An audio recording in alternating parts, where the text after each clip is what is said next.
Ako prvé si pripravíme všetky diely z krabice. Budeme potrebovať predný a zadný rám, bočné kolenice, následne túto celovú tyč, následne X-ovú osu, náradie, laserovú hlavu, no a vzduchovú pumpu. Môžeme sa do toho pustiť. Ako prvé začneme so dostavením rámu. Na to budeme potrebovať teda prednú a zadnú časť a tieto kolenice. Poďme na to. Pripravíme si teda predný rám, ľavú kolenicu. Na to budeme potrebovať tieto šrouby, konkrétne 3 kusy. V balení nájdete aj na rade tieto imbusové kľúče. Vezmeme teda predný rám, ľavú kolenicu a takto ju tam opatrne nasadíme. Tak, aby nám pekne zapadlo. A následne vezmeme tie šrouby a ľavý rám upevníme.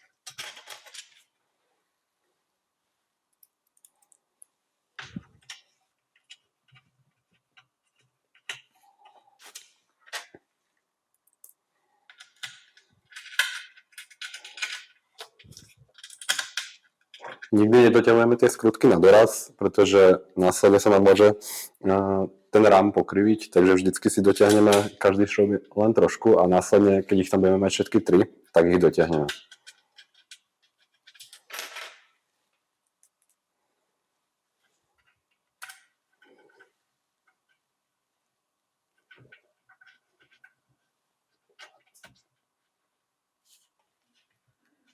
Ľavú časť máme hotovú, to isté zapakujeme aj s pravým dielom, taktiež budeme potrebovať rovnaké šrouby, konkrétne 3 kusy.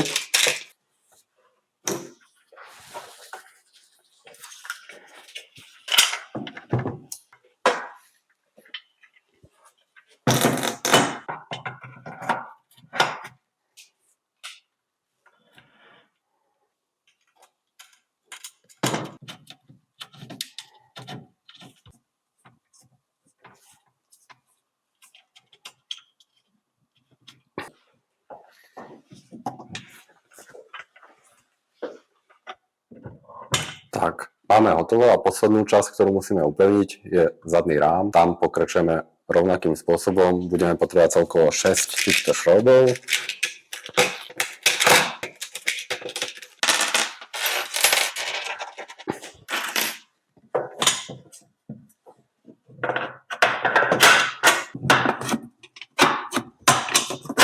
Takže rám si uchytíme z oboch strán a zašroubujeme.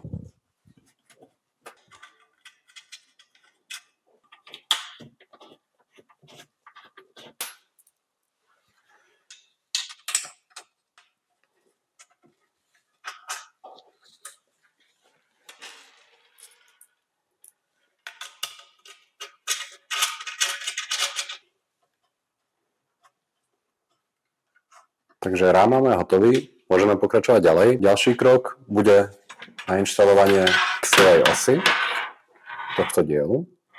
Ten si vždy takto položíme opatrne na kolenice.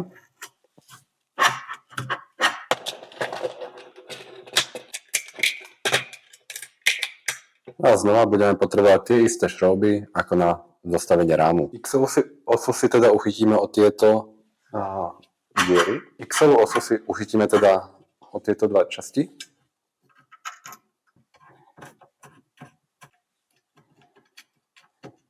Nedoťahujeme úplne. Túto dieru vlastne nechávame voľnú, tým si dotiahneme remeň na tejto X-ovej osi. To budeme robiť až následovne. Šrouby teda následne dotiahneme na jednej strane, gravírku si otočíme.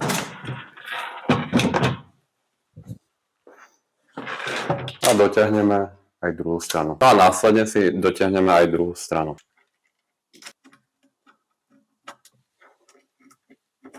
Rám máme poskladaný, môžeme ísť na utiahnutie remeňov a nastavenie oceľovej tyče a koleníc. Poďme na to.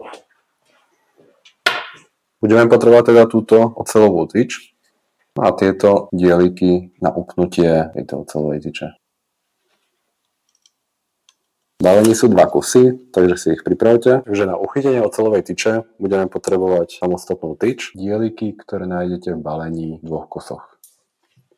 Jeden tento diel si vezmeme a usadíme si ho na Y-nový motor a druhý diel si dáme na opačnú stranu. Zatiaľ nič nedoťahujeme, vezmeme oceľovú tyč,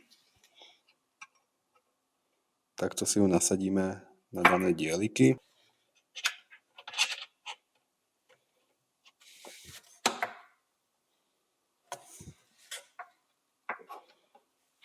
A pokiaľ ju máme nasadenú, môžeme diely dotiahnuť.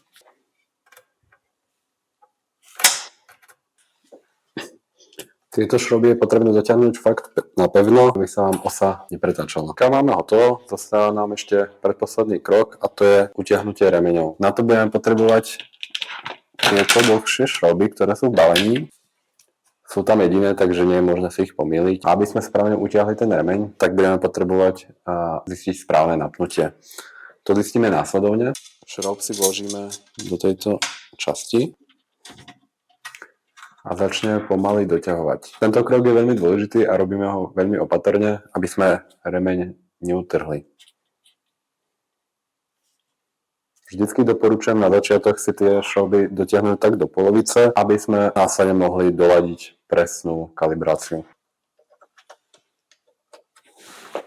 Následne si vezmeme X-ovú osu a posunieme si ju úplne na koniec, až na koniec pracovnej plochy. Teraz nasleduje kalibrácia, kde si musíme osu X na Y-novej osi. Teraz nasleduje kalibrácia, kde si nakalibrujeme Y-novú osu. Na tejto časti budete môcť cítiť ten remeň, ako je moc napnutý, vlastne aj na opačnej strane. A cieľ je vlastne dosiahnuť to, aby táto časť bola úplne v rovine s koncovými šroubmi. Môžeme si to ukázať. Ako môžete vidieť, tak teraz sú tie remene napnuté správne, pretože sa mi osa Y krásne zarovnala. Pokiaľ by ste ju v rovine nemali, tak stačí vždycky iba dotiahnuť jednu alebo druhú časť práve tým šroubom, ktorý som vám ukazoval. Ako posledný krok je zapojenie kabeláže, ktorú si zapojíme následovne. Gravírku si opatrne otočíme.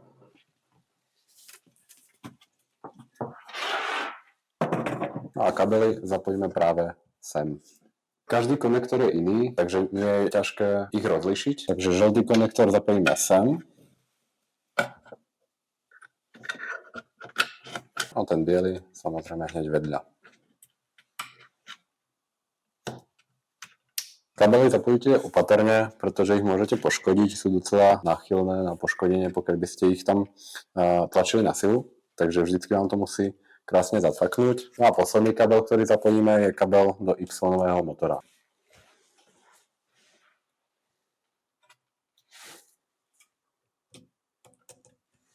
Gravírku si opatrne otočíme naspäť.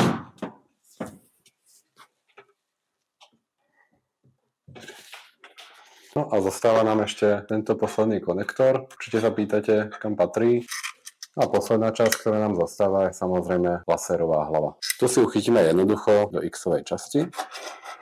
Následovne. Laser si zaeritujeme.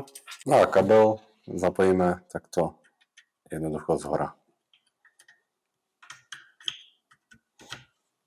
Zostal nám v balení ešte tento posledný šroub. Ten patrí do X-ovej osy, pretože môžete si všimnúť, že laser nám aktuálne jazdí veľmi navoľno, čo nie je správne. Pokiaľ si chceme upnúť túto X-ovú osu a tento X-ový remeň, tak vezmeme ten šroub. Následovne ho utiahneme. Postup je úplne rovnaký ako u Y-ovej osy, kde sme si ukázali to napnutie remeňu. Úplne rovnako postupujeme aj pri X-ovej osi, kde byť vždycky opatrný, nikdy to neupnúť úplne, pretože môžete utrhnúť ten remeň a následne by sa musel kompletne celý vymeniť. Ako zistiť, či máte remeň upnutý správne, mali by ste tam cítiť mierny odpor. Ja cítim, že stále to jazdí pomerne ľahko. Takže to ešte trošku dotiahneme. No a po dotiahnutí nám laser krásne jazdí s miernym odporom, to znamená, že remene máme napnuté správne. Môžeme si vyskúšať aj Y-novú osu. Gravírku máme teda zastavenú, poďme sa teda ešte pozrieť na príslušenstvo, ktoré nájdete v balení a ako ho správne zapojiť.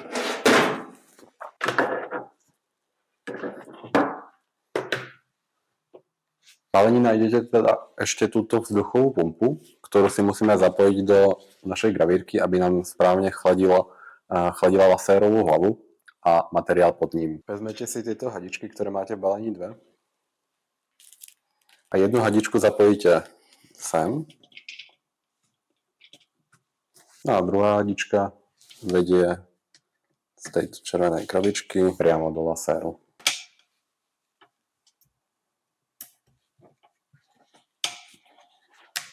Mnoho používateľov robí tú chybu, že túto menšiu hadičku sa snaží zapojiť do samotnej vzduchovej pumpy. To nie je správne, pretože vám to tam nebude pasovať a nebude tá pumpa fungovať 100% správne. Preto je v balení ešte táto väčšia hadička, ktorá vám vlastne nebude pasovať do tých menších častí ani do laséru. Tá je práve ako redukcia na prepojenie vzduchovej pumpy so samotným lasérom. Takže túto časť zapojíte do vzduchovej pumpy.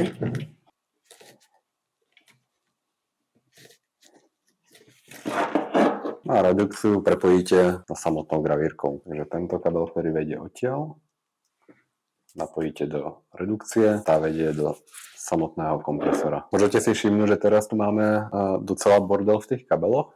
To sa dá jednoducho vyriešiť, pretože táto gravírka má aj takúto fixáciu na tie kabely. Ukážeme si, ako to tam správne uchytiť. Takže vždycky si laserovú hlavu dáme úplne nakoniec, aby sme zistili napnutie tých kabelov. Ako prvé vždycky pokladáme tú hadičku a druhý kabel bude samotný kabel od gravírky. Následne si to upneme, skontrolujeme si, že sa nám žiadny kabel nezasekáva. Vidíme, že nám to jazdí bez problémov a vzduchovú pumpu budete mať väčšinou položenú niekde bokom, aby vám nezavádzala pri práci. Čo sa týka samotných vstupov na gravírke, tak ako prvý máme samozrejme napájanie do zdroja, následne je tam vstup na vzduchovú pumpu.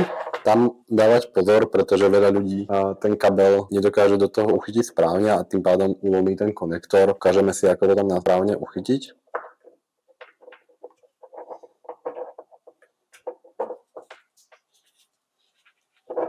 Malo by to držať fakt pevne a pádom vám vlastne vzduchová pumpa bude vysielať ten vzduch 100%.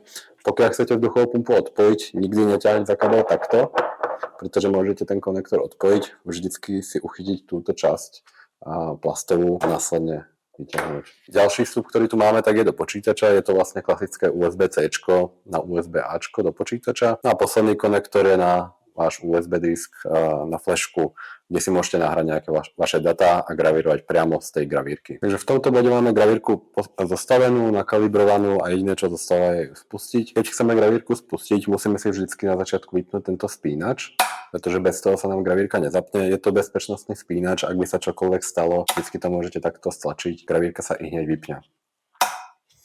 Druhý bezpečnostný prvok, ktorý tu máme, tak je vlastne zámok na kľúče, ktoré sú v balení. Hrajú nejak takto.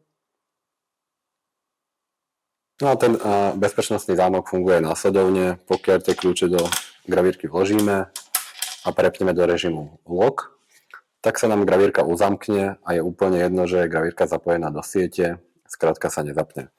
Pokiaľ ju prepneme do režimu unlock a kľúče si vezmeme, tak je úplne jedno, že tie kľúče máte, gravírku zapne ktokoľvek, stačí, že je v tomto režime. Takže je to len ďalší bezpečnostný prvok, pokiaľ by ste nechceli, aby tú gravírku obsluhoval niekto bez vašeho dozoru. Gravírka je teda zostavená, jediné, čo vám teraz zostáva, je začať s ňou pracovať. A pokiaľ by ste si nevedeli rady s nastavením softvéru, tak na to máme práve kurzy na našej stránke Fotoveci, kde sme si pripravili kurzy ako ku softvéru Laser GRBL alebo k softvéru Lightburn. Takže neváhajte sa tam pozrieť a ak by ste mali akékoľvek otázky, sme tu pre vás.